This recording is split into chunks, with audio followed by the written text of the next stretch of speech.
Hello. How is everybody doing on this Saturday, on this Raising Kanan Saturday? Y'all already know what it is. Raising Kanan Season 4, Episode 4. Really excited to get into this episode and hear what you guys have to say and my folks backstage. Hit that like button, y'all. Hit it twice. Tell a friend to hit it. Sound real, like tell a friend to hit it. Tell some friends to hit that like button. Also share and comment and let us know your thoughts as we are getting further and further into the episodes. Definitely not going to waste any time. I'm going to bring out my girl first. I just want to know, Ashley, with the sweet perspective, are you ready to talk about Raising Kanan? Girl, you know I am. You know I am. From in the closet people with husbands chasing people down the street to a gunplay. You know what I mean? Blicky play all day. I'm ready to get into it. This was actually much, much better for me than it has been. So I think we're on a good trajectory now with the season. I'm Right. going to save my thoughts because, I'll be having them. Your boy is back, y'all. We saw your comments down below. Everybody says, where's Rudy? We want to see Rudy. Where's Rudy? Rudy ain't coming back. Rudy is here, y'all, and he is here to say what's up. Rudy, are you ready to get into Raising Kanan? I'm ready, y'all. Good evening. Good evening, everybody. Yes, they missed you in the chat, Rudy. They was asking about you. They were. I appreciate it. I feel loved. It's good to be wanted. Please do, because Rudy, they funny acting. I swear they don't be asking about nobody. So that's a whole compliment in itself. But thank you so much for joining us for a second time, Rudy. We're glad to have you. And last but not least, my boy is in the building. B is in the back with all the videos and all the thoughts. B, are you ready to talk about Raising Kanan? Hello, everyone. And yes, ma'am, I am ready to talk Raising Kanan. Let's do it. All right, y'all, let's go. Y'all know I'm already filled with all kind of thoughts. Ashley, I'm gonna come to you first. Ladies first. What did you think about this episode? Because not them beating on Silky Johnson, not Silky Smooth. His little perm can't never stand a chance. Every single season, somebody's gonna beat him down. How'd you feel about this episode? Like I said, I feel like we're moving in the right direction. Y'all know what I wanted last week, and that was for Juke to finally get off the porch, right? I needed to see her put in some work. I needed to see her do something good or bad. I needed her to make a move and get on a path. You know what I mean? And so that delivered this episode. I felt fine about the pacing. I feel like evil Uncle Tony is about to come out and be unleashed. I was here for the foreshadowing in this episode because you know it's about to get bleak, right? After this episode, there were so many coded conversations. And yeah, I was here for it. Everybody other than Unique, I was here for in this episode, Tyra. Oh Lord. We're gonna talk about ubiquitous over Yeah. there. Rudy, what about you? What were your overall thoughts of this episode? I enjoyed this episode. I think that the transition of Jukebox from like innocence to like that savage that we knew her to be in the original Power series, I think that she got her first taste of it, and we got our first glimpse of it by that first blood situation. And I just think that too, as far as ubiquitous and all of that, I don't think he's going to be clandestine too much longer. The secrecy piece is just about out. There's a scene in particular where Rock, once she learns of Andre's death, she starts putting it together, and you can see like her mind, the mind of a hustler, really moving and like, okay, my business has been hit, this has happened, that is now my lawyers did. Like, what's really going on? So I think we're gonna everything that's been in the dark is coming to light in a real way. Absolutely. B, what about you? And do you feel like after all this time, Silky had his cigar, he was on his balcony in his robe, living his best life. I don't know this man's real name. He just Silky Smooth, because that little conk or whatever he got be working. Did he deserve to get snatched up and beat up for the connect? And how did you feel about this episode? Honestly, felt sorry for him, to be honest with you, because he was just chilling out there living his best life, and then it just turned into a complete 180 Freddy Krueger nightmare where he's getting the hell beat out of him and doesn't even know why. And then when he found out, like, bro, all you had to do was ask. That's frustrating. I did really enjoy the episode. Things did ramp up, but while it was entertaining, I was terrified because Marvin just kept setting himself up to die, and that's just something I don't want. Of course, it almost happened, and we're going to be talking about that. But like Ashley, I was here for everybody too, as well, except for Rock and Unique. He is causing a mess. It's doo-doo everywhere for no reason, and it's just like, oh my gosh, stop it! Because I liked him, but right now he's doing the most, so he needs some counseling or something. Ashley Bird and the Midnight Falcons. Bird in the Midnight Falcon. He's about to get hung over the balcony. Yeah, this just kind of with a lot in this episode that we'll get into with an additional character. It was kind of treading, old familiar territory. Like, oh, I forgot about this guy. But if y'all, feel like he deserved to get rolled up on for old time's sakes for information, but I'm like, we maybe wanted to lead with give us the connect, or we might beat you up. Like, it's just like, no, we just beating you up automatically. But he did, he crossed them, way back when. So you got beat up. Thank you so much, DeMarcus, for the super sticker. We most definitely appreciate that. Thank you, thank you, thank you. Let's move on from Silky. I just had to get that because they ain't have to be. They ain't have to beat up that man like that. But as we'll get into with Marvin, he is moving with brute force with whomever he encounters. Now let's start with Kanan first, which is crazy. Like, the show used to really hang on with Kanan as far as our investment. Well, I know mine, just to see where he was going. I find myself not being as invested in Kanan, and I really, really want to be as far as his journey, because this is raising Kanan. But he making independent moves because you know what? I'm not my mother. Still hate my mother. Not really working with my mother. He is trying to be his own independent entity and really link up with these folks. And outside of snap, crackle, and pop, because you kind of can see how they feel about Rock a little bit. But Quan was here for it. Oh, Quan down there with his mullet, he was living for it. I think for whatever reason. I don't. Is it just because Rock's a woman? Because she black? Is it because I'm black? Like, why is Quan and all this beef like really feels like he's really irritable when it comes to Rock? And just, I think it's because he feels like, just from his culture, like, I can do what I want to do, or you should be behaving in this manner. He really doesn't like having to answer or correspond with a woman. But Quan was here for Kanan moving up. Tony told him where to go. Tony said, Charles and Charles, yet again, because what you're going to do is get out of my face. Your mom rolled up last season, borrowed all that money. I might borrow 10K for my kids, maybe, but definitely not that much. Stay on the porch. I want nothing to do with you. Ashley, were you here for Kanan branching out on his own? Here's the thing. Here's what I want from Kanan, right? Here's what I want from his character. I want him to stand on his own too, right? It's I hate the way it feels like he is swayed by every way the wind blows. Anybody offers a suggestion, if it's anti-rock, he's on it. Snap, crackle, and pop said, but you a man, and you need to do what you need to do, Kanan. You right. You right. Let me go make my rounds. Let me go talk to Uncle Tony. Let me go talk to Quan. Let me go talk to everybody because I'm a man. But are you, Kanan? I still feel like he is in a very influential place, like where he's easily influenced. And I really want to see him make some independent moves. He's doing this, but is this really of his own free will and volition? And honestly, I'm very much over the hating your mama. We got to put that to bed at some point in time. Like how long? How long is it gonna be? Especially now after you found out she done borrowed $500,000 from Uncle Tony to save you, Kanan. Like that didn't give you warm and fuzzies. Like you just don't give a damn. Like I just want more for Kanan. I want more for his character, and I hope by the end of this season we see him being fully autonomous.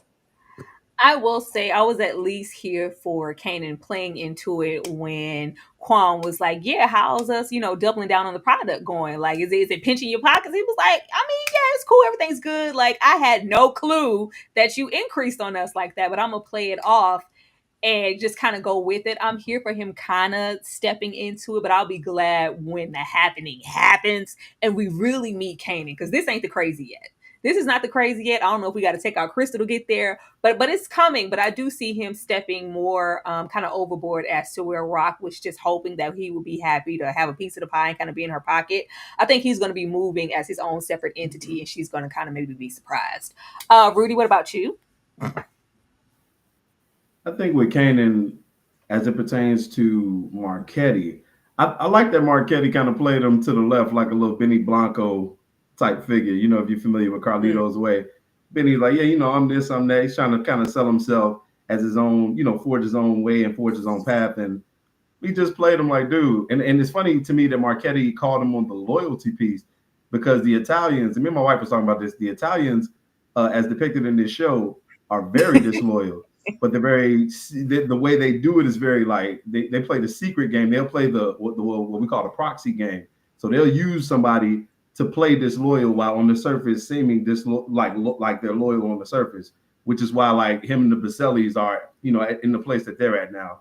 Like his wife doesn't have any evidence of him being involved in Sal's death, but she knows something is off. But as far as Kanan, I thought Kanan, it would have just been cool if he went through Quan, because Stefano is the segue to Quan anyway.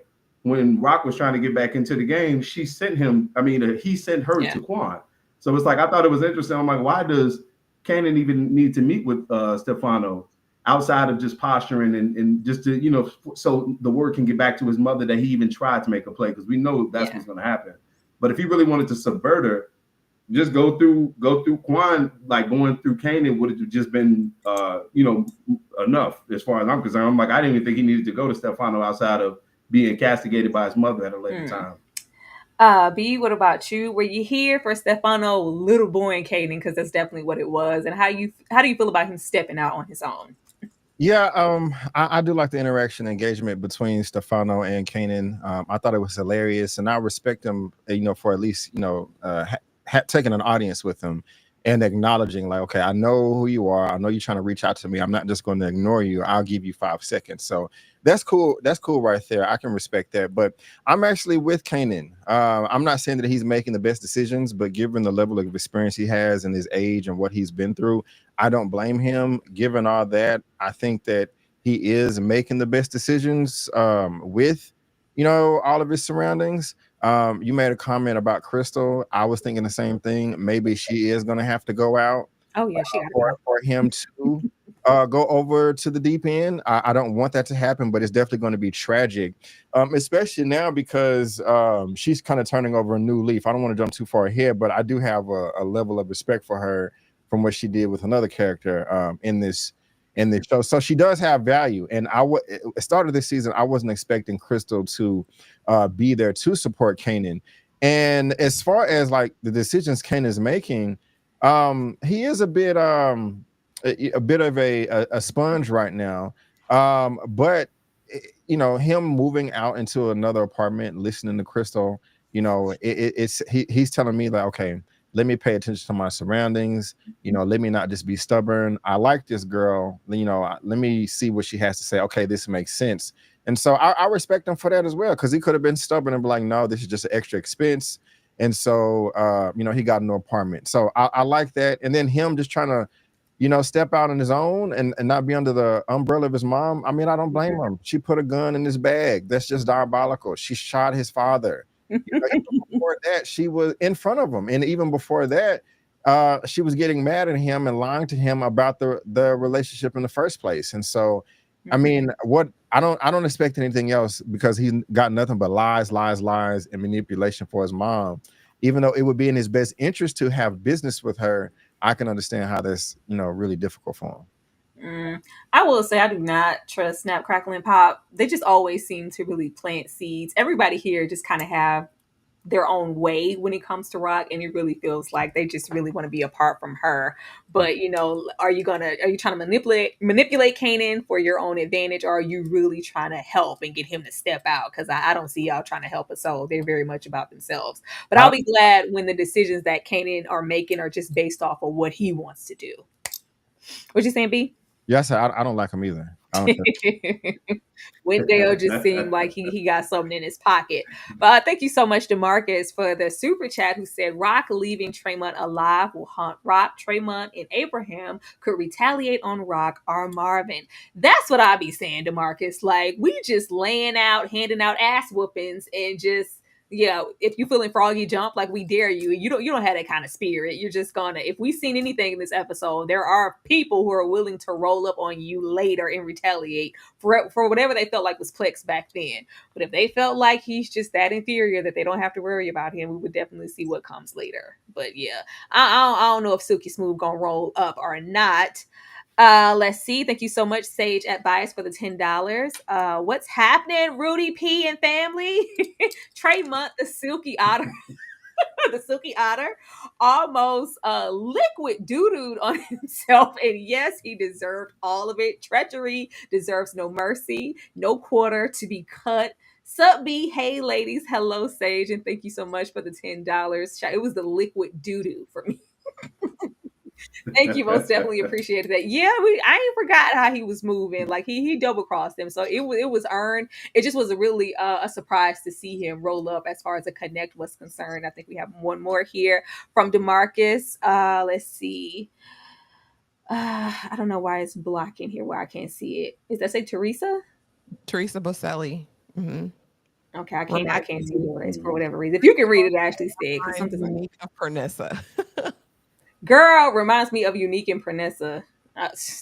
We're going to see where we're going, because I think everybody here maybe has a whole lot to say as far as Unique is concerned. But I had to start with the little ones first. We're gonna start here with Broken Promises, and these three little women. Because bye, Crystal. Big, you should have seen my face when you was like, I'm kind of here for Crystal. Whatever Crystal is, like, let that be that with Kanan. Girl, get out of my face. I don't want to hear nothing. Crystal can't be trusted. There's no way in hell. Respect to your little home situation and what you had going on there for what you felt like you needed to escape, and butter was my only way out. But you ain't finna roll up on me. And it wasn't the initial apology, because we didn't lead with that. It was like, but you whooped their asses, so whatever. Like, that's not the point, Teppa. You had some ruffians roll up on me in the subway to beat me down, and just to have this opportunity. I don't know where we go from that. I'm not saying that she's not there for Kanan for all the right reasons, but yeah, you're out of line just expecting me to instantly forgive you with your half-ass apology. Get out of here. This ain't three little women. This ain't butter with your broken promises. You lucky I don't whoop your ass right now and punch you in your face in your man's apartment. Ashley? I wanted Jukebox to slap her head off her shoulders. I don't have it to do with Crystal. I don't have it to do with Crystal. Yes, she got him out the trap. I mean, she's giving him sage advice, but I don't trust her as far as I can throw her. And for whatever reason, I feel like she's going to be busting it down for a little mini man over there. I don't know. Something's very in these exchanges, and I don't know how I feel about it. But no, I don't like her. She doesn't have remorse. We saw the expression on her face when Jukebox left out of there. This girl means her no good. I want Juice this now that she's a murderess, she's a thugstress at this point. I want her to knock Crystal's head off her shoulders. And I don't even know why Kanan would put Jukebox in this situation. Don't leave me here with this Girl, half. just smack him too. He know better. Slice me up. Like, we're not doing this. I ain't got it to do, Tyra. I don't trust her. I don't trust Light Bright. I don't. Get her out of there. Get her out of there, toot sweet. And as far as her being taken out, I don't think that would be the thing to set Kanan off. I don't see love here. I don't see love here. You don't see it, Ashley. They want us to. That's why Crystal is constantly here with sound advice. And whoa, you can't be, if Lil Man's rolling up with exchange, cool, but we can't make this the secondary trap house. Keep it separate. This is our home. We playing house. Yeah. I don't see this as a love connection. I see this as convenience. I see this as some coot nanny he can dip into whenever he wants to. Free of disease. That's what I see. I don't see Kanan loving Crystal is in-house vagina, if anything. That's all Crystal has to offer. She got nothing else to offer. She got advice. She's offering advice because of whoever her father, whatever was, child. Couldn't have been too great because you're here and you can't go back to this place of home. Like, it's that, but I wasn't mad at Juke for calling her out. Like, is this yet another secondary option because Butter didn't work out? Let's not act like you're not looking for comfort. But all right. Rudy, were you here for Crystal? To be honest, I think Crystal's only purpose is to educate Kanan to a certain degree. She's like what I don't know, she's kind of like a composite character to me. It's like she represents one of the many women that he's going to come across that's going to like teach him something in that realm of the game. So from her so far, he's learned things about like his business, how to conduct it, how to separate that from his personal. It's like things like that. But as far as her as like an important character, I personally just think she's on here to show him, to get him to a point. And then now that they've introduced this arc with Jukebox, I can see Jukebox smoking her, to be real. Like I think that would be because remember she said something to her to the effect of, I love Kanan and Kanan loves you.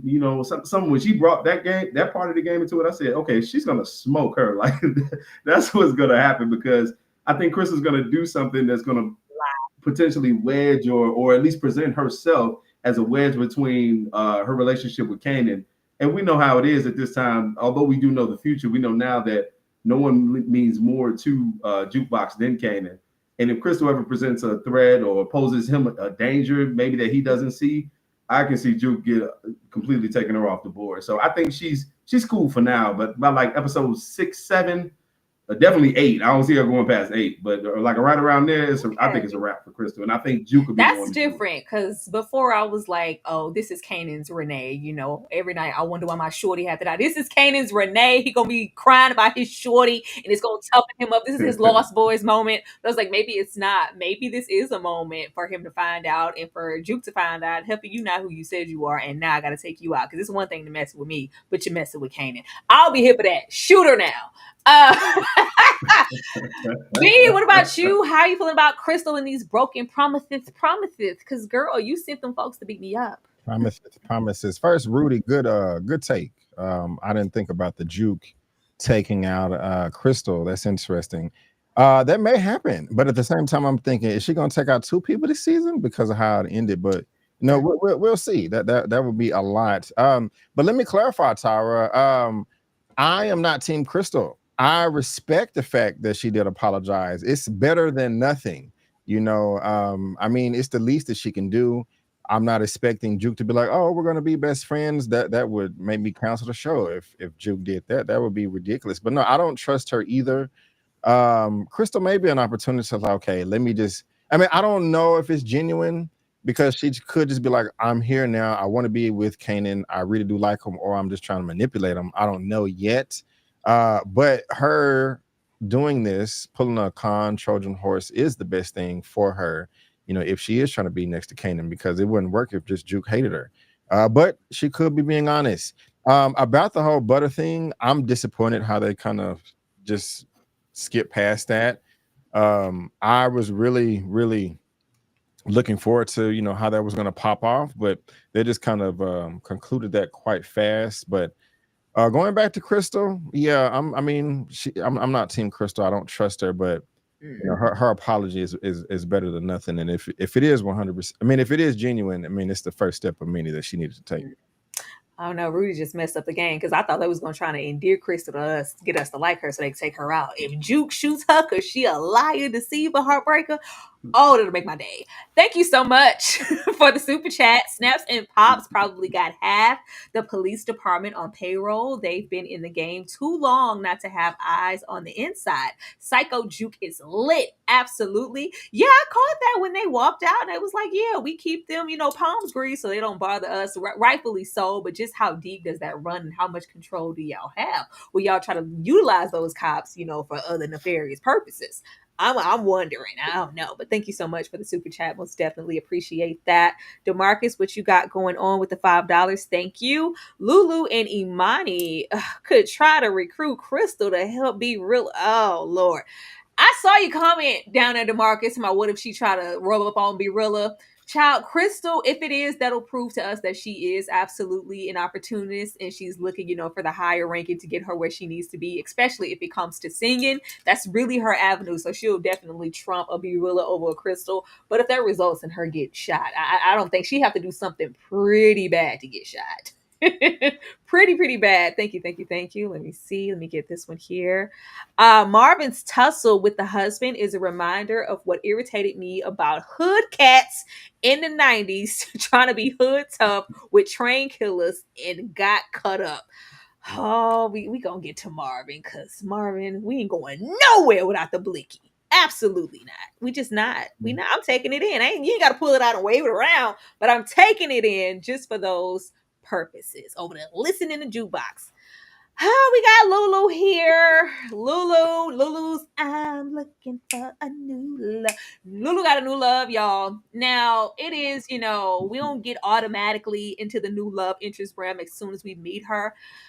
She comes in, she's helping. I'm trying to help with B really, take him to the next level as far as marketing, getting his music out to the masses. You don't need no help. I got it by myself. I don't need no. I was like, Lulu, it's pipe down, Lulu. You just sat in the chair, Lulu. You just sat in the chair, Lulu. But we can clearly see what she's here as. I want to go and skip the pleasantries. How long we think she gonna survive? She gonna make it through the season? Because anybody Lulu likes, they dying, they moving away, and that goes for Lulu, goes for Marvin, goes for Rock. They're not allotted to have love interests on a permanent basis. They're here for a season, gone tomorrow, whether that's by their own, will or somebody's blicky. And B Rilla's still there. I thought the whole sit down last episode when we got into the Jewish executive absolutely telling B Rilla where to rob him and what time to be there because we got money in the couches. We would never put anything. And I was like, sir, too much information. So he can have money to, get out of the situation. Yet and still, he's still moving with Lulu. And I want to know why Lulu is being so passive. Man, he told me he was going to such and such house, but he's still here. Yeah, why is he still allowed to be there? Artist or not, he's a liability and he's a loose cannon. So that's definitely not a safe situation. Brandon, I'm gonna come to you. What do you think about Imani as this new love interest? Because she on Lulu hard. She would have sat on it in the bar if he let her. We already know what she's here for. And how do you feel about Berilla still living with Lulu? Yeah, Berilla can kick rocks. He tripping. I mean, you do all this hustling and bustling in the office and F you, and you ain't Barry Gordy, and he gives you another advance, and you want to still stay with Lulu because you're lonely. I mean, come on, like you're supposed to be Berilla, the tough rapper, and all this, and you can't be by yourself. That's I don't know. I don't think that's PTSD from prison. But this nice chocolate drop right here. I don't know. You're right, Tyra. We do know why we're here. There is probably going to be a smash session or two. And I'm not necessarily saying I want to see it. Maybe if it was Marvin, because I kind of have fun joking around, with him and with his dates and ladies and stuff. But this one, I mean, I don't hate Lulu, but at the same time, I'm just, he's there. What I really want to know is, I don't know if I trust her more than Crystal. They could really just flip it on us, and she could, I don't know, she could be doing something sinister. And that would be exciting. But I don't know if she's just there for a temporary love interest or she's the spawn of Satan or anywhere in between. But we're gonna see. We're gonna see. I'm not excited about it, but we'll see. don't know, B. She feel like one of those do-gooders. I'm here with good, Renee. I'm just here, I want to help. Then they catch a stray. Like it's just you get away from the Thomas family. Rudy, what about you? Do you think that Imani will survive throughout the season? How do you feel about her introduction, as well as B Rilla still living with Lulu? You know what? I think Imani's as safe as Lulu's proximity to the game. Okay. So long. I mean, like so long as Lulu stays like in this square space, no pun intended, and he's just like operating as a civilian and all that, I think she's fine. She could have an ulterior motive as far as like working. We do know that they're gonna eventually, get together and do the thing. You know how it go, but I think that that's only gonna increase their work relationship. I truly think the misnomer in all of this is B Rilla. Like the biggest danger to her really isn't the Thomas family, but it's B Rilla because he's gonna do the dummy, and I hate I missed it with you guys because I'm like when he said that when I'm talking about when Lowell said that about the money in the house, I said Crazy. oh, he's gonna rob this dude. I said he was in for our robbery. Like they're setting up the whole thing. They don't waste dialogue, so I'm like he's definitely gonna rob him. So insofar that happens, and like if she finds out about it or gets wind about it and tries to potentially jeopardize his freedom, I can see something like that going down. Like B Rilla is the biggest threat to her safety or her lifespan in the Powerverse. But I think as far as Lulu, I mean he's due for some happiness. We saw him go literally to hell and back all last season. So I'm here for her in the short term from that point. But and then too, Rilla living with Lulu. Believe it or not, I guess I'm cool with it on up until he does the dummy, but I'm cool with it for now because so long as he's with Lou, he's not going to do anything stupid, at least perceivably. And they've already said he's like, look, I can't have no. What did Lou say? I can't have no like setbacks or something like that with him. As far as him like him crashing out, so he does know. Like although he has the money, that's cool for him. But it's like if he goes by himself, he's definitely going to do something stupid. So it's like, in order for me to keep my position secure, we didn't got a second advance from Lowell. I need to keep him around. We got this lady now, so I think he keeps him around, but don't keep Rilla next to Imani because that's where the danger is going to come into play. I see y'all in the chat. Y'all know Lou got that lazy D. We ain't even finna get. We're not gonna get into that. I want some love scenes. I ain't asked for one for Lulu. Like who asked for that? Y'all crazy in the chat. I see you too, B talking about she was sent by Unique. At this point, who knows? Ashley, hey. How are you feeling about this new love interest, Imani, and B Rilla still ain't moved out?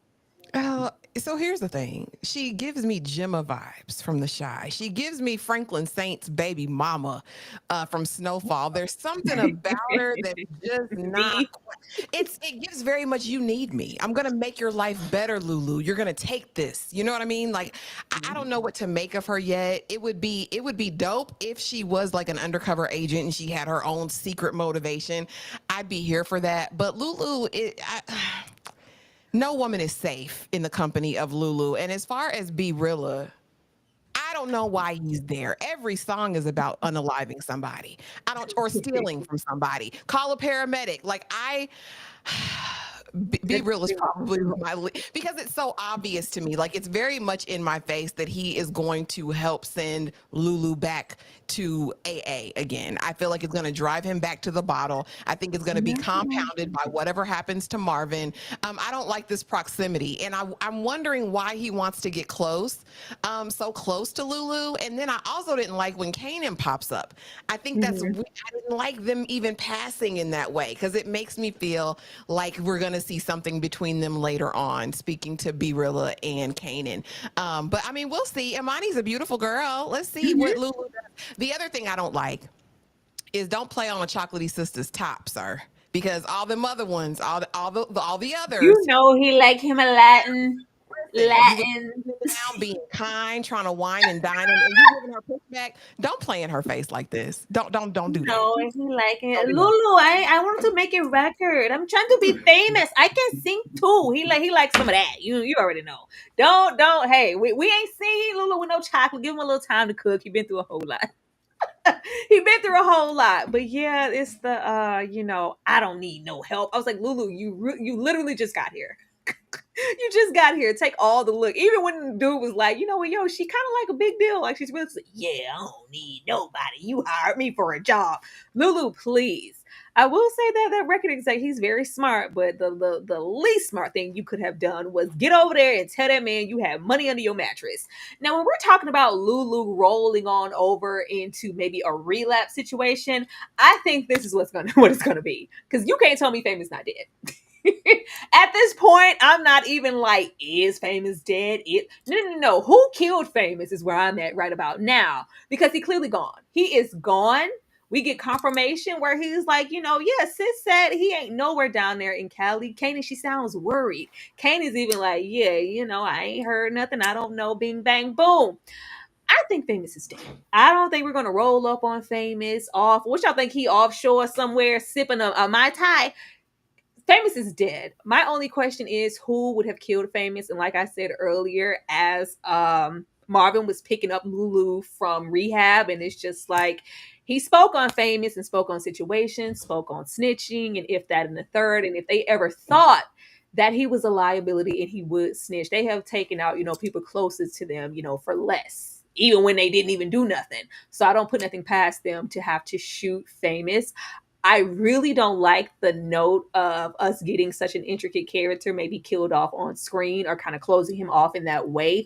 But I do understand that there is something going on with this apart from this show that is affecting maybe the writing here. I'm not really sure, but I think Famous is dead. Ashley, I'm gonna come to you first because I know you was holding out, thinking we was gonna roll up on Famous. How do you feel about Famous at this point? I'm going to be the odd duck and say that I'm hoping and praying and interceding for my brother Famous. I hope that he's alive, but it doesn't look promising. I didn't like hearing about the conversation with the sister. Yeah, she's scared. Mama done got the police. And if I said, well, if the police couldn't find him before, how are they gonna find him now? But I mean, more than likely, he is gone on to be with the Lord. But I really hope he's alive. It would be great to see him by the end of the season just pop up on the scene and turn state's evidence like I think he is. He probably is in WITSEC. So I'm going to keep hope alive and say that Famous is still living and we will see him by the end of the season. I don't want to see a young brother go out like that. I don't. So it was all like for show when the cop rolled up on Kanan and was like, where's Famous? They already know where Famous is. No, baby, because if it's WITSEC, he wouldn't know, right? Oh, he wouldn't know necessarily. That could be a completely separate entity. Rudy, where's Famous? Man, Famous is he's in your local cemetery. He's 6 feet under. He's being consumed by the worm ship. He's out of there, man. He's done. But I will say, as far as to who may have taken Famous off of the board, and I did a video on this recently. I think initially I'm like, okay, I think it may have been Rock. Rock is not like out of the question when it comes to taking his friends out. And if she got wind of her own cohort, Scrap, seasons ago, thinking he was doing something, just sitting in the office, in the police station, and she took him out just off of thinking it. And it's like I mentioned this in the video, in Biggie's 10 Crack Commandments, when people think you're snitching, they ain't trying to listen. You know how it go. So it's like I thought just off of the strength of the thought, perhaps she could be involved in it. And then I started watching more. I'm like, okay, well, we did see Lulu. Lulu seems to be the one that's caping the hardest for. Oh no, he's holding out hope. He's okay. Emotional, I don't know. He's this. He's that. He knows. And deep down, he's like, he's dead. Yeah, yeah. I think it's like it's in his psyche, and it doesn't make sense from a chronology standpoint because Lulu was under rehabilitation at this time, so he wasn't even in the state to carry out a hit on Famous if that was the case, and that only leaves Marvin, and Marvin has echo the same kind of sentiment of, oh, hey, I heard this, or hey, I heard that. And then too, I thought, well, if Marvin did it, the only thing that kind of trumps my thinking in that is Marvin was really under the watchful eye of the feds. You remember towards the end of last season. So I'm like, that may have drawn a little too much heat. Remember, because it wasn't just the feds that were looking into, it wasn't just the NYPD that was looking into Famous. It was the feds too. They were kind of working together, saying, hey, do you have something on this person who we're also looking into, who was Malcolm Howard, right? So I'm thinking because they started us off with a flashback, when it comes time to address the Famous thing, we're going to see another flashback where he's in the office. Remember, last time he was in the office, I'm saying y'all, But the Yeah. interrogation room, we didn't see Famous, like we didn't see his response to their inquiries. We saw him ask for a lawyer, and then it cut to the Yeah. next scene, where Rock was dealing with the next problem. So I'm thinking we're going to get another flashback, and that will be the telltale sign of what his response was, and then what the reaction was from the hood.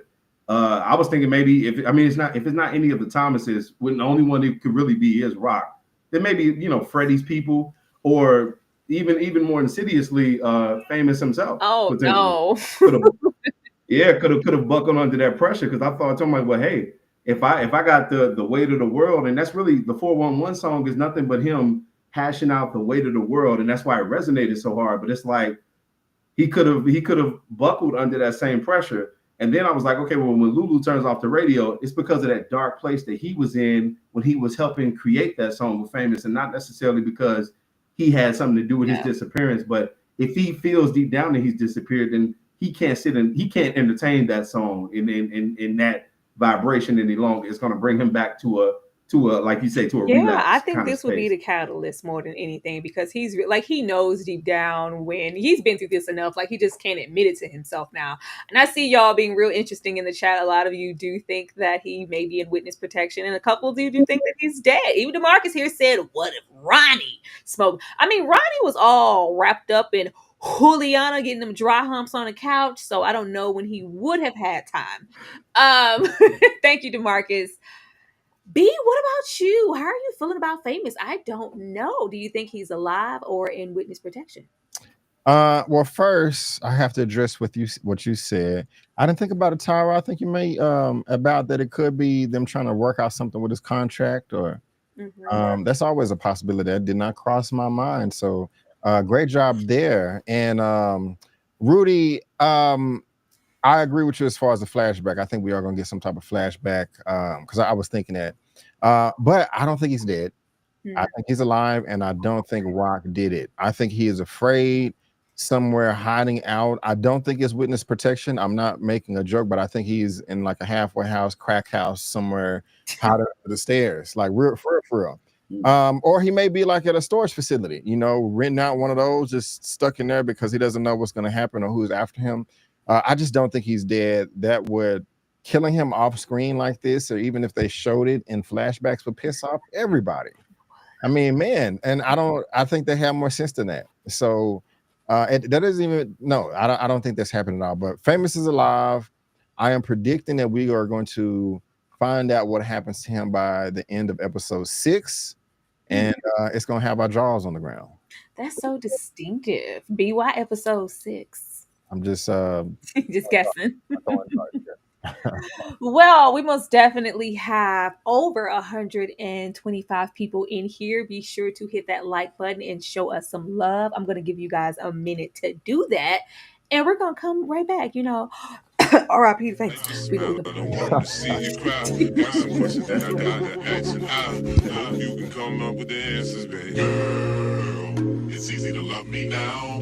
Would you love me if I was down and out? Would you still have love for me? Girl, it's easy to love me now.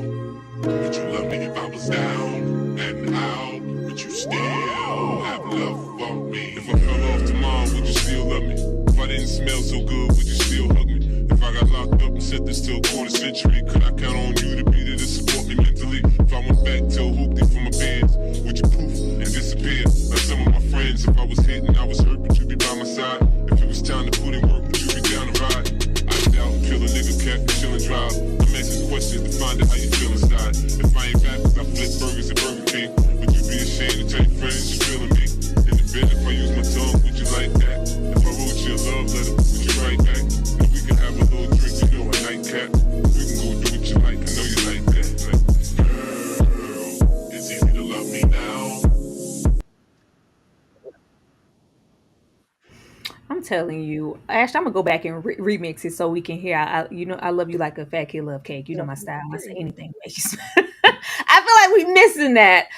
Thank you. I see y'all all in that chat. Somebody saying, I think Howard killed Famous. Y'all going all off in there. We're gonna see, but I really would like for Famous to be alive for us to at least get closure if we're gonna take him out in any kind of way that they can under the circumstances. Rock said it's too late. It's too late for all the time. The Reaper, everybody is rolling up on Mama. She has the cancer. She made the announcement last episode, and we see how Rock acted. Like, it's very much a trigger response. What I love most about this, because I don't want to stay with this woman. We don't like this woman. I don't care what she got. I do like that Rock can kind of see it in her face that you are your mother. Unfortunately, as far as Kanan is concerned, it all kind of repeated itself. And, here we are to where you have done too many things to me for me to ever go back and see you as anything that you were before. And there is a sense of it kind of being too late, and it kind of felt like a revelation for Rock. Like, is it too late for me to rekindle anything that I ever had with Kanan before now? But you can tell that she's hurting. I do like these moments with Rock because you kind of see her revert kind of more into a little girl, because she's very stern, very strong when it comes to everything. But this situation, the voice got the crack, and I was like, "Is your voice cracking, Raquel?" She's just like, "Yeah, it's too late for all of that forgiveness and all of that." I really would love to know in detail exactly what the mom did besides, being neglectful. We did hear her say, you was knocking our head between the washer and dryer. Like, we just not, but it just seems like a whole lot in the mom just saying, y'all always blame me for everything, whether it was our circumstances, your dad, you never gave any accountability to him. And when I did try to roll back up and pick myself up to be a mother to you, y'all was, it was too late. Y'all really had your ways about me. But I will be happy when we get all Miss Mama in the ground with the dirt on top of the casket. Ashley, are you here for the mother in these conversations? No, never. I never will be. And this spoke to Miss Joyce's true character, even in this moment, even in her last and final days, Lord. She's like, what about me? Who's gonna love me? I need it. Who's gonna take care of me? It took me back to Precious. It took me back to a place I didn't want to go back to, Tyra. Oh, Lord. Because really at this moment, this should have been the time that you're really throwing yourself at your daughter's feet, at your children's feet, and really apologizing and say, baby, I didn't know what I was doing at the time, but no, it's still about Joyce. Joyce is about Joyce. And I agree with you, Tyra. This was definitely a parallel to what Rock is going through with Kanan now. But I think it gives Rock the benefit of potentially changing some things, girl. Because at the end of the day, we know that Rock loves Kanan in the way that she knows how to love. But seeing the type of upbringing she had where her mom clearly abdicated her responsibilities and left the raising of the children to Rock, I think this is a golden opportunity. Now, what Rock does with it, that'll be interesting to see, or if she chooses to take any action based on this. But no, it's too late for Joyce. Rock is gonna cry and she'll mourn her and be sad, but it's done. I mean, even when Rock is saying, you left and I stood up and I had to take care of everybody, we saw Joyce say, well, if I asked Marvin, he'd say he stood up and he did it. If I asked whatever. So it's like, Joyce, were you even there? Do you even know what happened? I think she really, what's the word, dissociated or something. It seems like she completely just abandoned everything once her husband died. And we even find out she was a bad wife. What?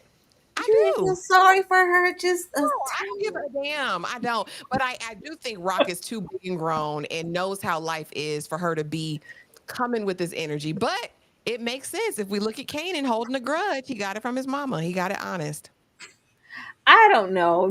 I'm never gonna like this character just for what we've seen from her before. But I did feel a little, a little not heartstring, but when she said I didn't know what to do once that situation happened with your dad. And I retreated and turned into, this mother that y'all clearly couldn't stand. And by the time I tried to come back, it was just too late. But there just didn't really seem to be any room with all of the blame for what he did to himself. Y'all acted like it was my fault. Rudy? Mama Joyce has been very reprehensible in her time on this show. This is something I remember saying with you guys when we first learned of this cancer diagnosis. But just like many things on the show, she's a proxy for the lessons that Rock really needs to catch.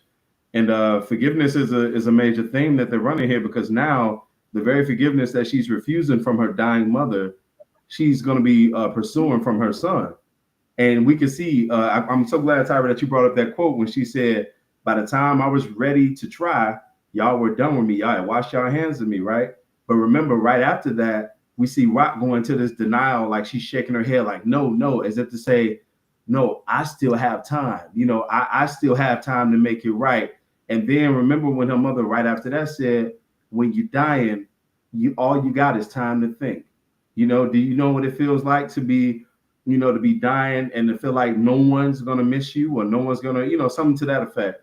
And all I could think about in that moment was this is where Rock spiritually is and literally is with her son. She has done a lot of reprehensible things to him, things that he's not going to forgive her for, at least foreseeably. And he's in a space now where it's talking about, like, again, the show is raising Kanan, but now Kanan's raising himself. So everything that he's going to learn going forward isn't necessarily going to be from his mother. Now the game is raising him and putting imparting knowledge and wisdom and pearls and nuggets onto him that doesn't have anything to do. Like his mother is showing him a lot just by how she is, her way, how she orchestrates certain things, from a slick perspective or from just, from a strategic perspective. But he doesn't, everything he gets now is going to be just from the external factors from his mom, outside of his mom rather. So I think that it was an awakening moment. It was a tragic moment for the character, but more so for Rock, because this is where Rock sees herself in pending times, if she doesn't make things right. And I mean, how do you make right lying to your son about the identity of his father and then taking him out? Trying to have your son take out his father. It's like she's done things that it really ain't no fixing. So I think she'll learn more lessons going forward from her before she finally croaks in this. I tried, but when she put that gun in the backpack, I was like, all right, we can't Rock. We be trying with you, but yeah, I think another notch for Kanan is her not, at least now we not mother and son, whatever. That's on pause. You said we were partners, and you're not even telling me the honesty, like what's going on with the product and him doubling up on the price. So yeah, I think all the bridges are really burning with Kanan. B, what about you? Is it too late for Mama Joyce? I wouldn't say that, but Rock does suck. I'm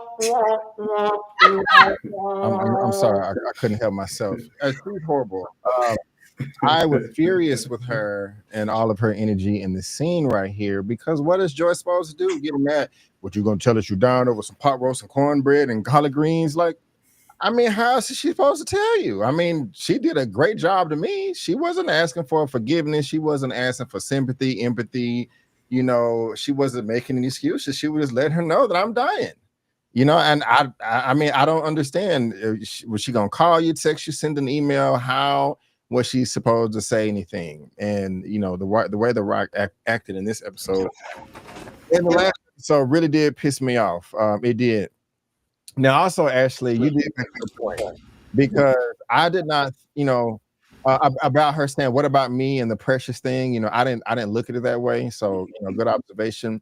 I honestly thought that she wasn't making an excuse. I thought she was explaining her behavior in the past. Like, I was young and this was my mindset. I was only thinking about me. She didn't say the words like "I'm wrong" and "my bad," but I kind of took it as she was apologizing without apologizing. The words are appreciated, but it could go either way. I was kind of convinced that Joyce is the trying to turn over a new leaf. Not saying that it should be granted to her, but I have a different perspective now. She could be being selfish. I don't know. But Rock still sucks though. More. I'm Team Joyce over Team Rock. Because being neglecting your children is bad, but what we don't know anything else that she's done. But Rock has just done too many things that surpasses Joyce's behavior. Joyce may not have been the best mother, but Rock is an awful mother, awful person, just in general. So I don't know, B. I feel like we still have an open situation to explore, because I really want to know what and why Rock had to have that early on aborting of the mission, and whose baby was it? Like, I don't know. I'm hoping it ain't go where I don't want it to go there, but I want to know like what that was when her mom took her to the little, like, yeah, it wasn't even this nice. It was some little, dungeon of a place for me to get that kind of procedure. Like, what happened? I can see Rock being kind of the pray the gay away type of parent. I'm not saying that she did that, that exact thing, but I can kind of see, at the worst, I can kind of see her, with that level of energy and how that can cause some issues in a child's development. Um, I'm just gonna wait, B, because she still hasn't said what her father looks like to her, and I'm hoping it don't go over there. But I'm just saying it is an option. I just never know with these shows. But we didn't get when Kanan, was doing his project. She was like, "Well, you didn't ask me," and it was like, "Well, yeah, I got everything I needed to get from Uncle Lou and everybody else." Like, Rock, what do you think about the father? Go ahead, Ruby. No, real quick to your point, Ty, and I don't want to cut you off, but you remember Rock in that same conversation did say I was his favorite. She did say that. Yeah. Yeah, so if that's what you're alluding to, and when she said, I was like, I'm just thinking about it. I really don't want it to go over there, but it has been on my mind since she was like, "Yeah, this is not my first time." And I was like, Yeah. "Well, you had to be, like what? When was it, and why, and whose baby was it?" Thank you so much, Gemini Dunn, for the $5. The issue with the Thomas family starts with Mama Thomas. Rock emotional because their mom neglected her kids. They needed the mom, and she left. Yeah, I think it's a combination of the dad and the mama. It's just they didn't come from good cloth, and it's a ripple effect through this whole little poor family. Kanan never stood a chance, and we knew that first season. First season, I don't know what Rock was trying to break the cycle. Girl, you tried. Let's get into Thanos. you niggas out here collecting souls. Now y'all take that with a grain of salt. Y'all know I don't be over there in the Marvel streets. I'm a DC girl, so I don't know what happened when that man snapped his fingers or why. But it's infamous at this point. I just put this on here. unique Thanos methods. He wants his revenge. I'm the king. More of the repetitive things that we are getting from Unique. I'm the I'm gonna set everything on fire, burn everything down. This, that, and the third. Anybody who is a common enemy, as far as Rock is concerned, is a friend. And we get into some gunfire this episode. Now we pull this crash dummy back here out of nowhere. I was like, we could at least let him catch a few bodies before he went down in the warehouse, yo. He gets in there and dies immediately. But we have Unique here on this crusade, just collecting what seems to be any information or intel that I have on, or anything that Rock, any Marvin, your little everybody has done. I'm going down and I'm collecting everyone to get into this revenge. Unique in this. I don't know why. Like, I really wanted him to try Marvin when he came on down to the mechanic shop with Early Tyler, because he was talking all of that. Yeah, I'm burning things. Everybody going to die. Da, da, da. And Early Tyler's like, well, yeah, if you really mean that, here's your chance. Marvin's out there. Yeah, I think I'm gonna lay low for a little while longer. I was like, well, that's not what you said. That's not what you said. But I mean, at least it's starting and we're actually executing it and trying to hit every single angle as far as Raquel and the business is concerned to take her down. But I'm not going to front. Unique is annoying as hell because it's not just like he's taking, and it's very like scorn ex lover. Yeah, you effing her now. Yeah, how it tastes. Yeah, like what? Sir, y'all wouldn't even like that. Y'all lay down a couple times before, stuff hit the fan. Like, relax. But I mean, I guess I really, really want to be here for Unique. I really want to like this, but in my heart of hearts, I'm like, if we were gonna do this, I would have preferred that we kept Ronnie for just a little bit longer. If we could have kept Ronnie for a little bit longer, as demented as Ronnie was already kind of set, and it feels like we had to regress Unique completely to get him here, to have him probably have a full circle moment towards the end of this season and get him back to the Unique that we already knew. What I can say was at least he wasn't outside of Panessa's holding up a boombox at this. I mean, at least we didn't get that. But yeah, he's trying to burn it all down. Ashley? So here's the thing. Like, people was in the comments last time we talked about this, right? At the beginning. Yes. and said he's got a TBI. It's a traumatic brain injury. He's not the same. So you mean to tell me he's reckless? He's doing all these things. He's got enough sense not to unalive Marvin, but he's controlled by rage. But he's got enough sense and wherewithal and self-control not to do that. I just need some of this to make sense. You go in there and you blow away everybody. Did you take anything? Like, you literally are a jilted lover. That's exactly what he is. He is a scorned man, honey. He just want Rock to pay. I just gotta make her pay. I don't give a damn about anything else. Burn it all down. It doesn't matter. I just want to get it back in blood. For why, sir? You remember so much and don't remember. She ain't do nothing to you, Unique. Go ahead. Find something safe to do. Go be a father to your children. Go see about Pernessa. Go knock her down. That might release some of that tension and stress he's got. Go do that, Unique. Go move with some purpose and intention. I could make it make sense if these were moves that would be building his empire. At this point, he's just complete and utter destruction without a plan to rebuild, in my mind, as far as what I've seen. This is all a vendetta, all revenge with no ultimate purpose. And to me, it's raggedy because Rock ain't did nothing to you to deserve all this. I mean, not currently. I mean, you know, Why? You know, I just want to know why we can remember everything else except that. Except that. I was cool when he rolled up on that Italian man's wife and was like, yeah, so we got it. I was like, okay, what exactly doesn't he remember when it comes to everything else? But with Rock, there seems to be an exception. He seems to remember everything else besides sleeping with Rock. What? B, how do you feel about Unique at this point? Yeah, I agree. This sucks. They have taken one of my favorite characters and turned him into my least favorite because this is just random and wild for no reason at all. I mean, Ashley's right. You know, like, why are you doing this? There's no plan. You don't love her. Now, if Pernissa was going around behind your back, smashing your enemy and stealing your money, I can understand you going around being reckless. That would make much more sense because y'all have history. But Rock was just a knockdown. I mean, she was just convenient, you know, what do y'all say, punani or whatever. So it was a juicy knockdown, B. Yeah. And I'm not buying the whole PTSD or whatever the other term acronym is. It just doesn't make sense. It's too random. It's not consistent, you know. And no, I don't want you saying he's right one day and then off the next day. I'm not buying it. I'm not buying it. This, I don't know. I guess they ran out of ideas and they chose this one, but I don't like it and they need to fix it.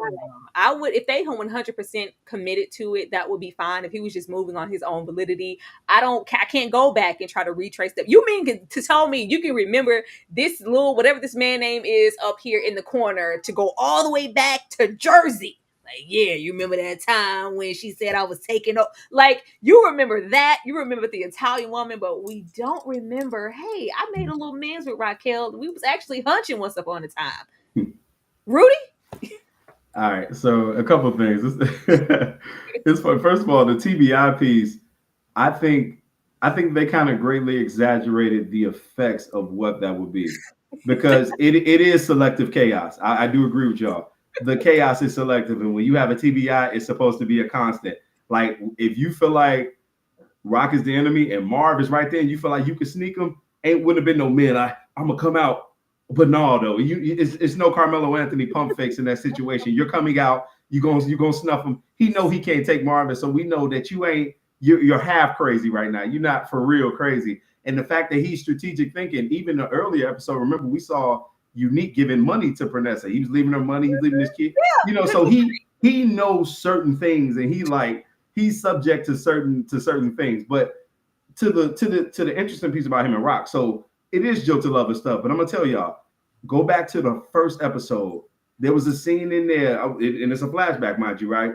Mm-hmm. But remember when Early Tyler finds him, and they take him to go lay him down. Early lays him down on the bed. Not to sound like crazy, but he lays him down, right?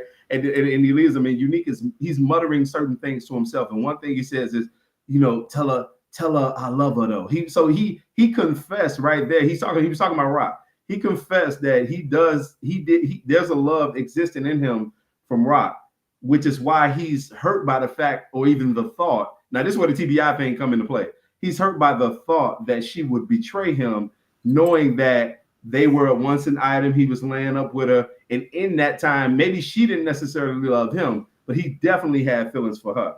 And I think they put the pregnancy piece in there to compound this sentiment right here, the fact that there was a love, and they wanted to get that out before us, so we can know. So just as a justification, I ain't saying that it's sticking. I'm just saying this is how they're thinking. You know what I'm saying? So you strategic enough to go sit with the Basellis. You go sit with the Basellis, knowing that you had a prior relationship with them. And two, I like this episode. They showed that he's not the boogeyman. See, his brother was the boogeyman. When Ronnie came on the block, you felt like, okay, 1, 2, Ronnie's coming for you. It's a whole thing. Unique ain't the boogeyman. He was never the hustler that Ronnie was, so he can't be the shadow, that scary figure, the tormentor that Ronnie was to a degree. So I like this episode that they showed he was just a man. He's immortal. They shooting at him and he running and he's cowering and it's like, what did you expect?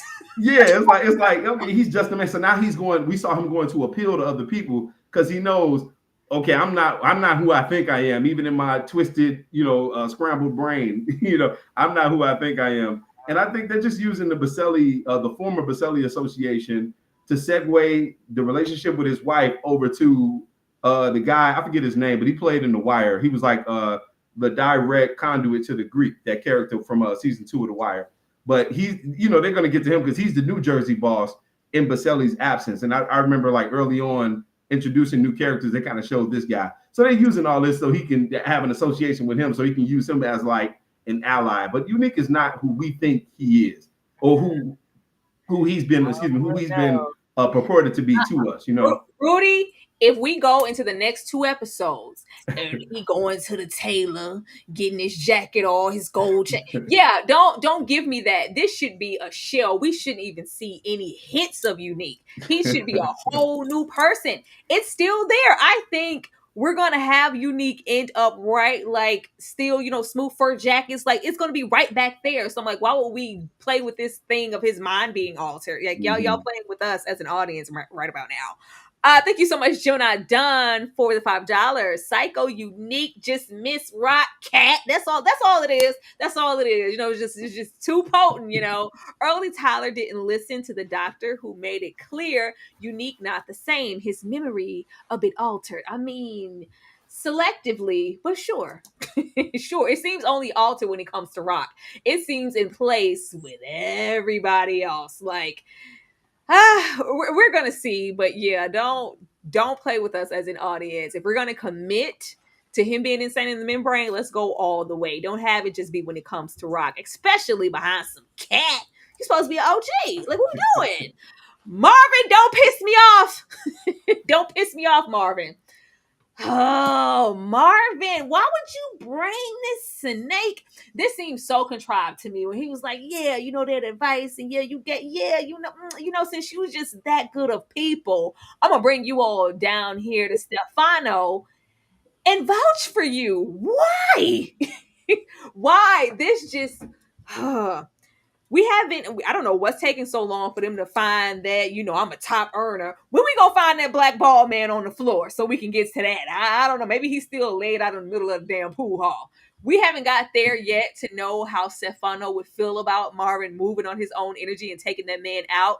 But we compile that and we have Stefano go, okay, if this is what we're doing, do know if you are vouching for him, I'm gonna put this on you. Yeah, he good. Okay, where? This seems very shoehorned in. It would be different if we had heard of some dealings to think that Marvin was also trusting of Early here to present him in that way. But it just never gave that. So now it just feels like we are compounding things on for Marvin to not make it through the season. Rudy, I'm going to come to you first. How are you feeling about Marvin? What Stefano said, and Early Ty kind of playing both sides. Is he going to tell Marvin, Unique is running around doing y'all dirty, or is he going to keep his mouth shut? I think eventually he's going to capitulate, but I think Marvin is doing this as a maneuver to kind of control his loyalty. I think Marvin, not that they've like suggested this, But I think Marvin knows early, and he knows that he has a price. So it's like he understands that this is someone who, if I keep him close enough, remember what his sister told him, hey, put some money into this, find out what's going on. So I think this is Marvin's way of kind of trying to keep the guy who always is in the mix of what's going on, who's in the know, to keep tabs on him, keep him closer, and then to keep him owing him a favor.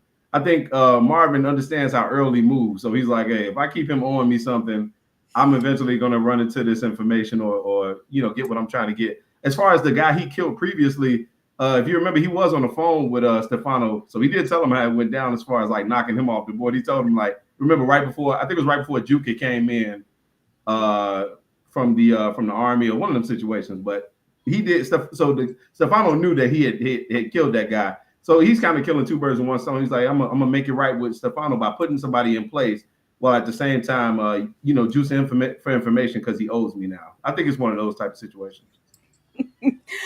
Let me get this super chat from Rod, who said, ha ha, yeah. Thank you so much, Jeezy Boys. Definitely appreciate you, Rod. Thank you for the super chat, and thank you for joining us. Ashley, I'm going to come to you next. What do you think about it? It just felt like a nail in Marvin's coffin when he said, all right, if you putting this man down, I'm going to, you're vouching for him? Like, oh yeah, Early is good people. He can be trusted when we absolutely know he can't because he's lying right now. Unique is literally in the back. Is he going to keep his mouth shut? Is he going to choose sides and go, well, hey, because we do know that he's a snake. He's about his business. If he does feel like Marvin and Stefano or whatever that is, it's a better deal. All right, Marvin, let me tell you about Unique and maybe what's going on there. Or is he going to keep his mouth shut? This is going to result in disaster, Tyra. There's no getting out of this. This was a setup, like you said. This was actually easy, and I'm like, why would y'all spoon feed us? We didn't need this, but yeah, early Tyler, whatever his name is a Decepticon, and we already know he's under the thumb of Unique. He's probably lightweight scared of Unique, especially how he's moving right now. So he's going to be at Unique's behest, and once he finds out, oh yeah, Uncle Tony brought me in, Marvin referred me, you know what I mean? And the fact that Marvin is sitting here just as delusional as he want to be, right? Crossover ain't nothing but a double cross. We learned that in the 5 Heartbeats, sir.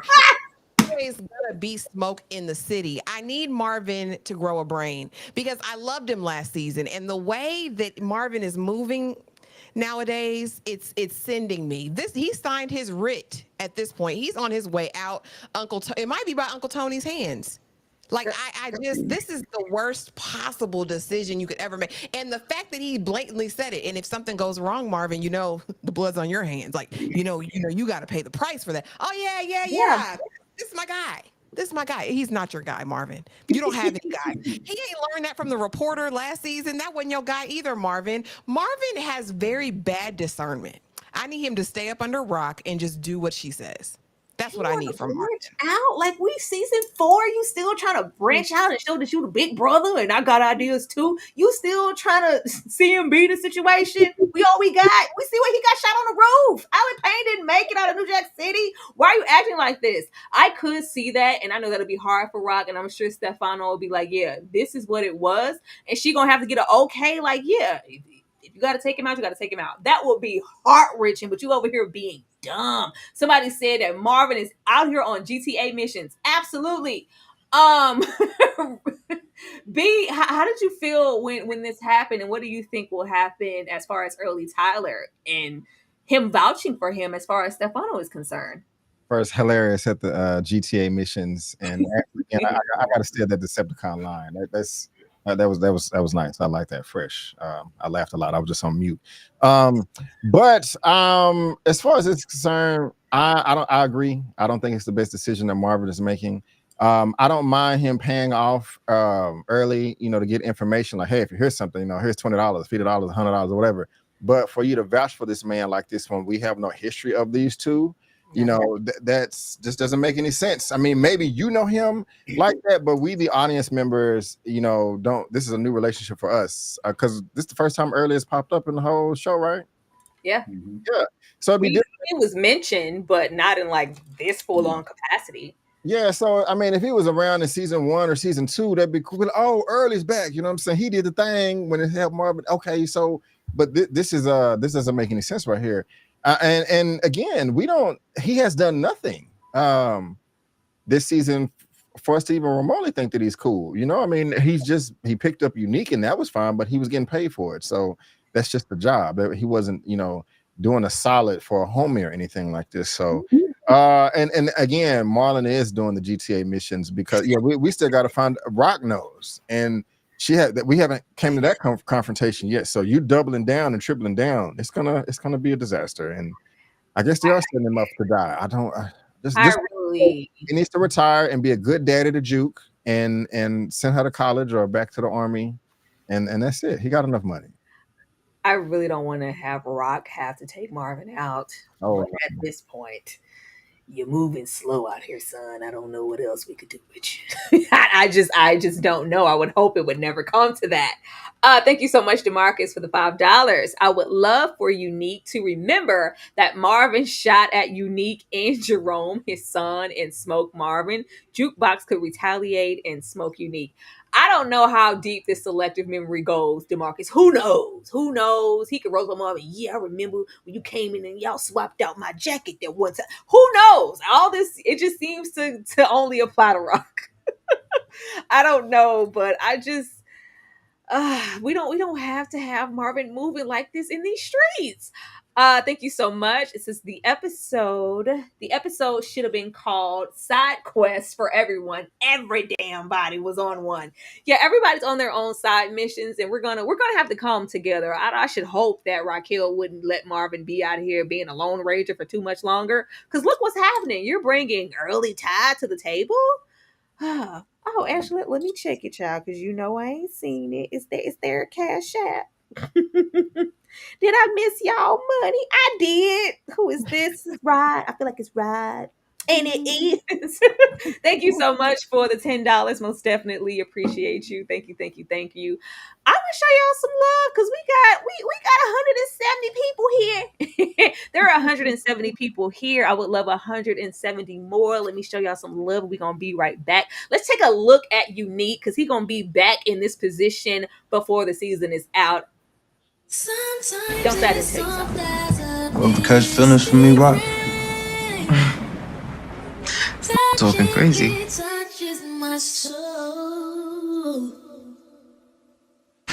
They say most romances start at the office. Heads bumping into each other at the water cooler and whatnot. I'm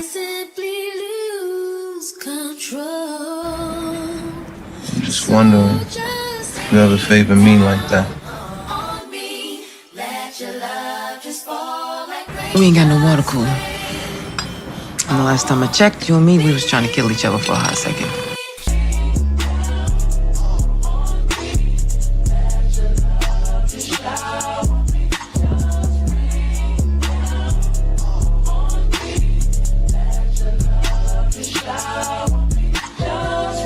Oh, you know what they say, it's a thin line. Stay up though, baby. The way I tell y'all, I am going to make a special mix just for Raquel alone in this episode because the ponytail was ponytailing this episode. Rock looked good as hell this episode. I was like, damn! Rock looked good in her Ariana Grande ponytail. She looked absolutely fabulous. Yeah, she did. It was. The ponytail was, most of the time we have Rock with the curls. Like, no, the ponytail was giving thug. I loved it. I thought it was real slick, real sexy. It was giving. Yeah, Andre's dead. Andre's dead. I was wondering how long we're going to keep that under wraps. I was like, are we going to hold that like we holding the dead man in the pool hall that Marvin took out? Can we get back to the back? Yeah, he's gone. Per usual, Raquel was going to hold up a strong front. And it's just like, I ain't got nothing to tell y'all. We did business. I don't need your card. When they walk out, though, we having a panic attack because, damn, I need him. I need him. He's so useful in so many ways. And not only is somebody really hitting and playing with us as far as, our business and work, but I lost Andre. That's a really, really thick hit. But yeah, don't get murked, Raquel, trying to become the supplier, because I didn't know where we was going. I didn't know where we was going. It was given. Which one was that? Was that Goodfellas or Casino? I think that was, which one was that? Is that Goodfellas or Casino where Joe Pesci, he gets hit? I can't remember. It's slipping me. And they take him out. It was Casino. When they took him out and he was just, oh, like, yeah, what's going on? Like, is it a party? Like, where's my mom? Pow! I was like, what you mean? Don't bring nobody. Come by yourself. Yeah, no Marvin, no muscle allowed. They brought it to the back. He's like, yeah, get in the car. I was like, why? This feels very Goodfellas. Like Robert De Niro about to roll up and shoot her in the head. I was very, very concerned, but I know Rock is smarter than that. It just felt really, really ominous. And then when we meet this boss who has the potential to make us, you know, the supplier, he don't say too much. He literally utters 2 words and leaves. But I know he wouldn't have given her that much time of a day if he didn't really consider giving her that type of position. But I was very, very nervous for Rock for all of 2 seconds because, girl, that ponytail can't dodge no bullets. Ashley.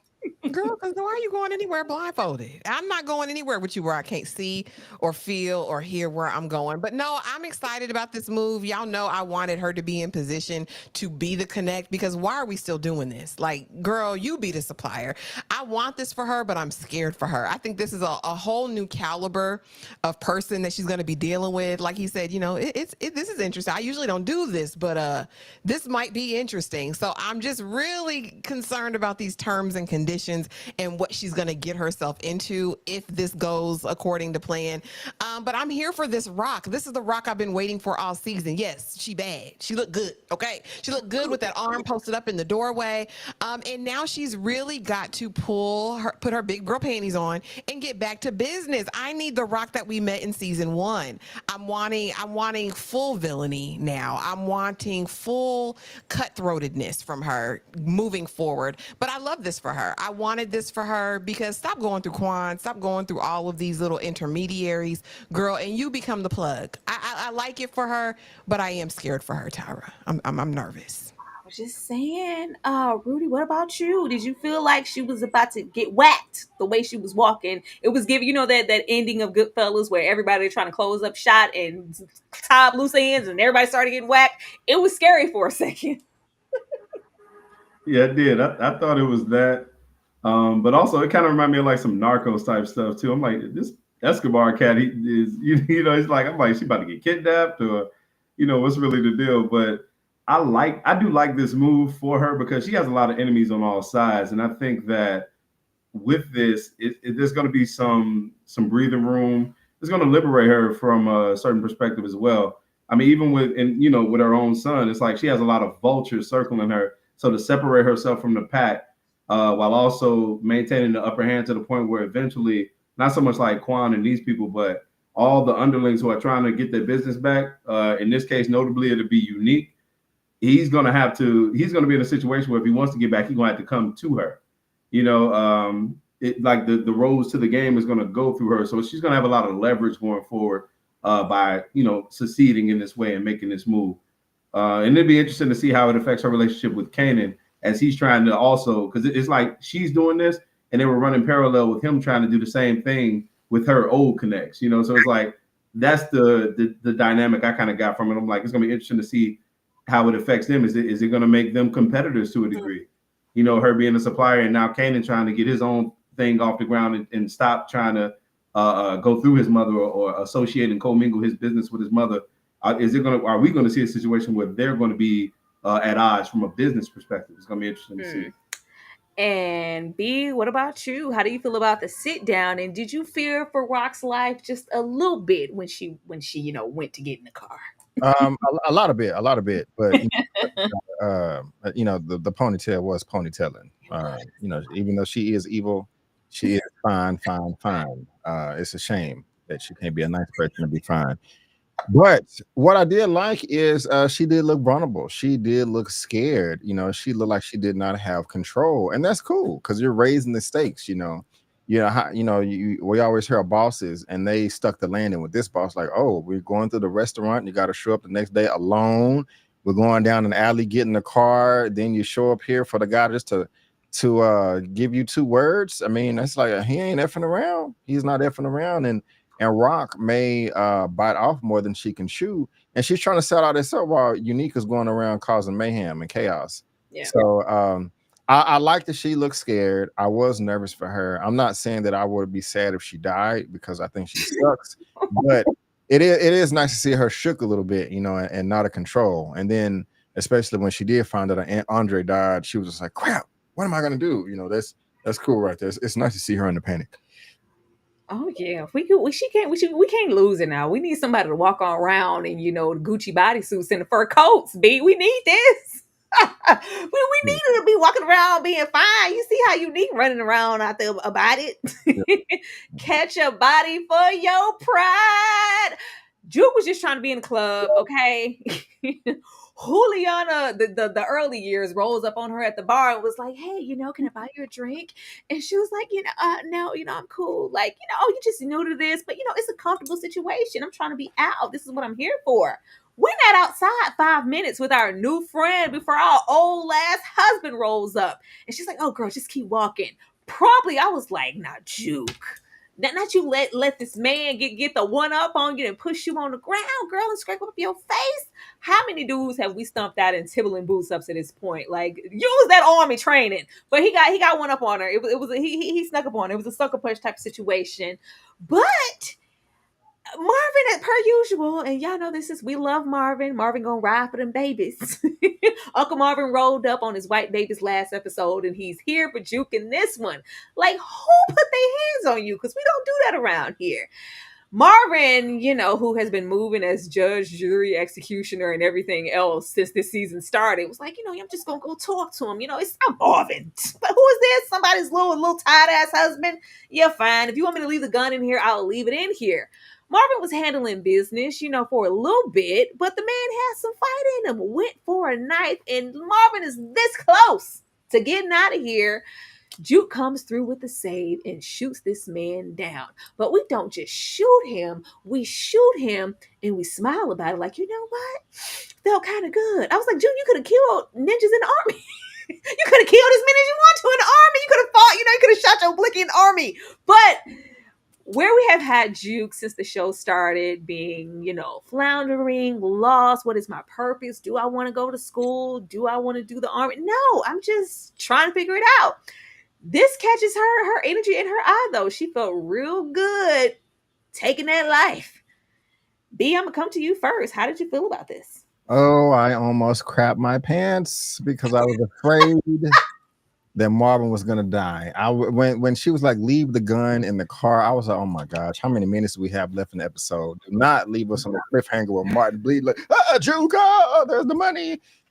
But I'm glad he made it out. But I was nervous. I kind of felt that it was gonna happen. Like, damn, he left the gun in the car. Something's gonna happen. Something's gonna go down. And I was happy. I was okay. Yeah, Marvin came out on top. He won the fight. But like you said, Tyra, the dude had some fight in him. And I was just like, oh no, please do not die.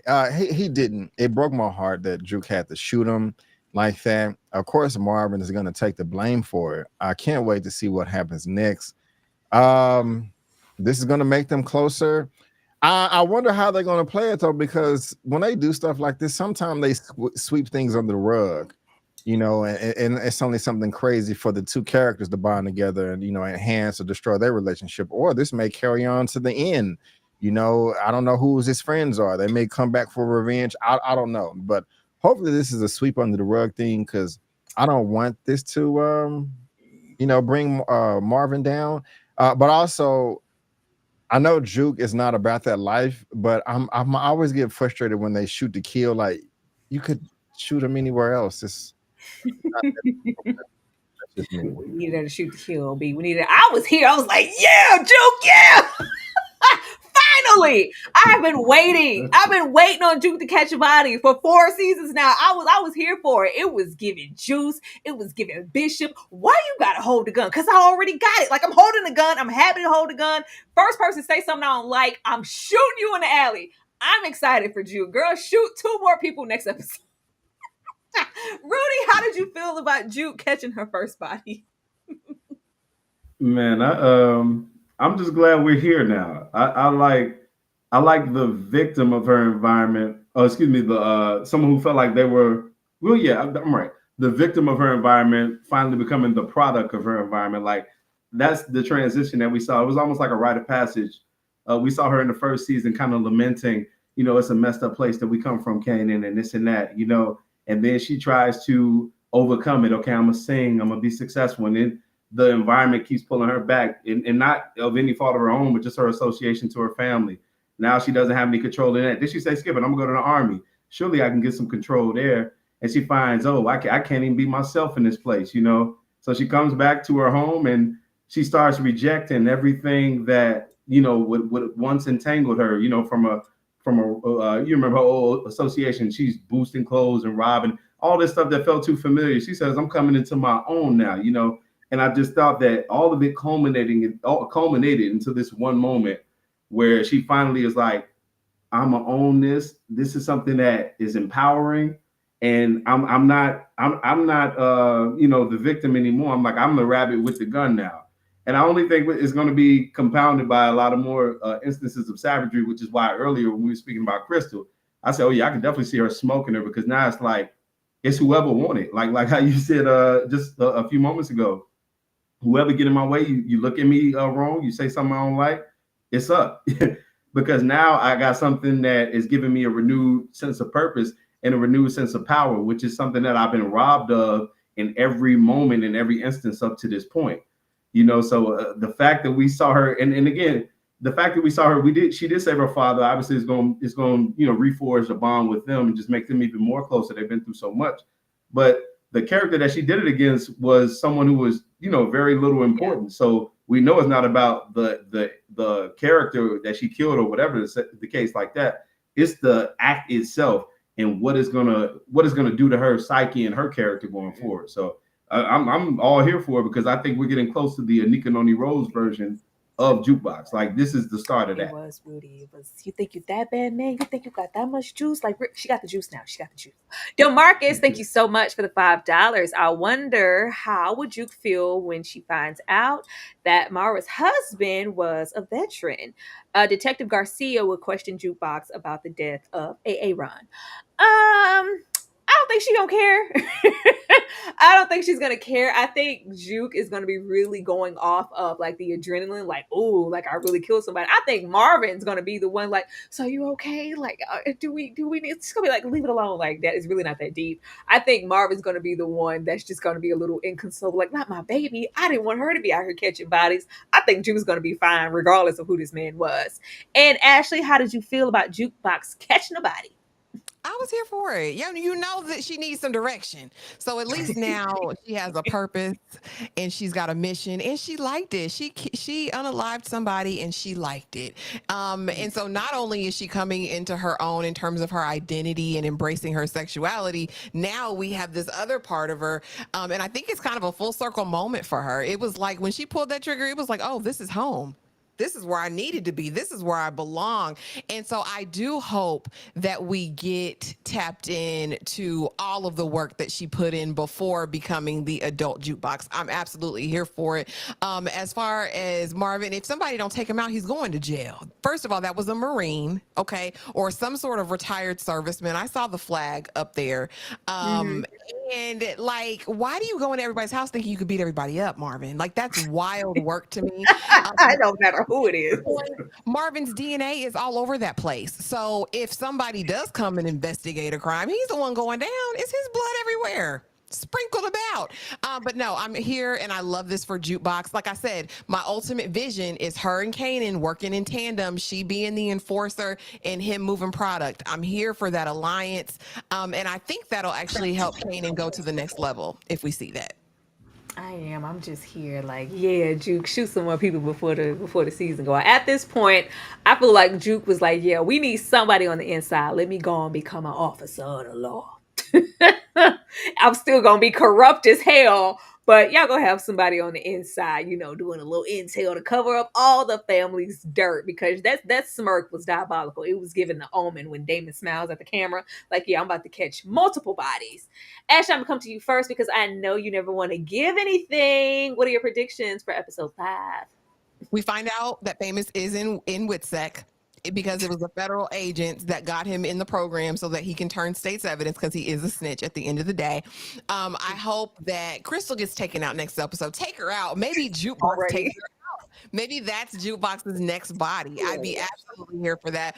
Honestly, I just want to see the story move forward. I would be elated if Unique is finally outed and one of these million peoples that he's shown his face to let Rock know. I would absolutely be here for that. But that's all I got because I don't really do the predictions. I don't know, bro. I definitely think Unique gonna be over there with them Italians because Miss Thing giving the numbers like go over here to them folks. I don't know anything about that. I never got my hands dirty. They'll know what to do with you. That'll be that. He'll be somewhere trying to look sincere, pleading his case about how Rock is diabolical and how she needed to be taken out, and he'll have maybe some help where he doesn't really have any now. Maybe some funding to get him a fur coat. Who knows? A gold chain. Get him anywhere close to looking how he looked in previous seasons as far as fashion. Because the dirty, dingy, hooded black sweatshirt is wearing on my nerves. Are you showering on a regular, Unique? We're waiting on that. Of course, we're still going to be on a tyrant trying to figure out exactly who's trying to bombard on our business and shooting them up. We're gonna be doing that. Marvin will still be, on that rampage. I think Lulu gonna get them draws next episode. She was willing to give them to him, in the back of the club because she ain't putting up too much. But yeah, I think he gonna get them draws. Got the draws. I got the draws. He gonna get the draws next episode from Miss Imani. And Rock, I think she gonna try to get, anywhere closer to becoming that independent supplier, but we can't really do much with all this havoc going on around us, so that'll always be a thing. Rudy, what about you? What are your predictions for the next episode? I think we get closer to the famous resolution. I don't think it's like fully, outlined, but I do think we get closer to a definitive answer on what's happened with him. I do agree with you. I think Lou gets Imani next episode. I think they consummate their little relationship, and I'd be interested to see too where. And I mean, it's because it's a running thing where Mama Joyce's cancer thing goes. Like, does she die in the mid-season, or like what are we really doing? Like, is she going? How much longer they're going to prolong that storyline? Yeah, because I think they're gonna. I mean, her health and well-being factors directly into Rock and her relationship to Kanan, and there's a lot of like interweaving storylines. So it'd be interesting to see if she actually croaks next episode. If we get a resolution to Famous, and I don't know, maybe even see Famous's mom. Something like this, somebody got to be looking for him. They mentioned his sister. We've seen her. So the logical step would be his her mother. little manic self. I don't want to see her. She lost me when she had them cops bombard her place because she found something in his room. I guess I did forget about Juke and in their situation. There will be some type of ramifications for her just roll up in there shooting that man. They can't just roll off anybody's back. B, what about you? Any predictions for episode 5? Not really. I'm hoping that Unique is outed, that somebody figures out that he's the culprit, and they try to at least put a plan in place or have a conversation about it.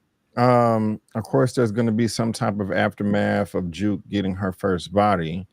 Yeah, you're right. The DNA is all over the place. I'm pretty sure that Lulu will knock down the other chick, but I don't know if it'll happen next episode. But other than that, I don't really know. I don't know. Well, all right, y'all. That was episode 4 of Raising Kanan. Hope you enjoyed it. Before we tell you where to go and how to find us, it is Saturday, and we do what we do on every single Saturday, meaning that we have our members only Blockbuster Movie Night Watch Along. This week was my week. This was a voting week. For everybody who go, come on off up in the watch along, talking about this ain't what I voted for. You ain't vote heavy enough. You should have rallied your troops because you guys voted for the talented Mr. Ripley. But before we get into it in, the next few minutes, this is what you could have been watching. It's a new weirdo every week. Put it up for my seeds. No trip for the eye. Just trying to have a good time.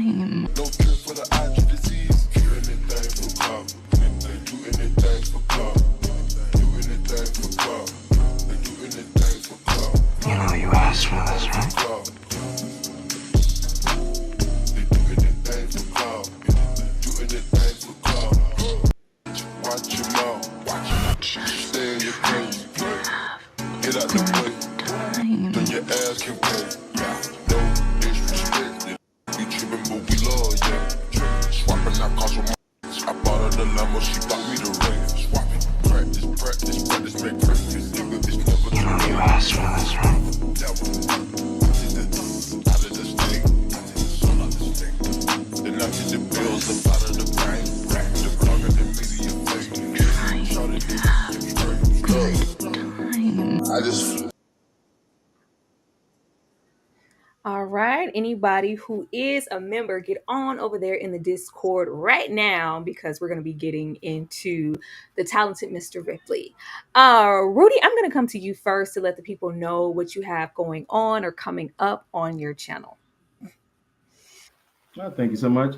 YouTube.com/RudyPMagic. I got to review, the review on episode 4 coming this week, along with some other goodies for my Patreon people. Patreon.com/RudyPMagic. We are currently reviewing the OG Power series from 1 to done. Right now I'm on season 1, episode 3, so that'll be coming soon. And for the background music, instrumentals, things like that, it's on bstars.com/RudyPMagicBeats if you're looking for something like that. All right. Thank you. And B, I'm going to come to you next. Let the people know what you have going on Just My Opinion. Yeah, and Tyra, thank you for having me and allowing me to crash the party at the last minute. I really do appreciate it. But we just wrapped on Reacher, still doing Daredevil on Disney Plus. Got a couple of reviews for Magazine Dreams as well. Right now, I'm in the middle of watching The Martial Artist. It's a independent film that's dropping on April the 4th about a martial artist that goes to Pakistan to train and all that good stuff. So if you're into that, check it out. And have a few other things that are cooking in the kitchen, but it hasn't materialized yet. But if you subscribe, I'm pretty sure you'll find out very soon. All right. Thank you, B. Ashley, anything you want to tell the folks, babes? Yeah, you guys, coming through tomorrow, we are going to be watching Con Mom, which is a brand new documentary that aired on Netflix a couple of days ago. I mean, if you want to get your life and enjoy us talking mess, come over for that. Be sure that you're subscribed to everyone. Make sure you have your notification bell hit so you don't miss a thing. I have a ton of uploads coming up this next week, and we have a live almost every day. So just keep your notification on, so you don't miss anything. That's it, Tyra. That's all I got. Absolutely. Absolutely. Well, thank you guys so much. Once again, anybody who is a member of the Sweet Perspective or the Struggle, be sure to get on over there for the watch along of the talented Mr. Ripley, and join us tomorrow for the live discussion of Con Mom, because it was a ride to watch. So I can't wait to get into that. And we will definitely see you guys next Saturday. Everybody have a good night. Make me smile, I don't want to see you cry. Got some questions that I gotta ask, and I hope you can come up with the answers, baby. Girl, it's easy to love me now. Would you love me if I was down and out? Would you still have love for me? Girl, it's easy to love me now. Would you love me if I was down and out? Would you still have love?